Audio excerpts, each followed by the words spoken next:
If you want to permanently delete your Skype account, follow these steps to ensure that your account is removed completely. Make sure to back up any important information before proceeding. Step 1. Sign into your Skype account. Visit the Skype website and log in using your account credentials. This is necessary to access your account settings. Step 2. Access your account settings. Once logged in, navigate to your account settings. Look for the option that allows you to manage your account or privacy settings. Step 3. Find the option to close your account.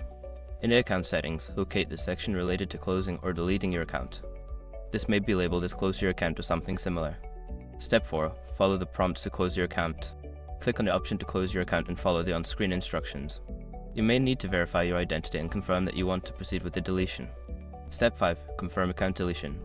After completing the prompts, you will receive a confirmation that your account is scheduled for deletion. Make sure to read any additional information provided about the process and wait for the specified time for the account to be permanently removed. Once you have completed these steps, your Skype account will be permanently deleted.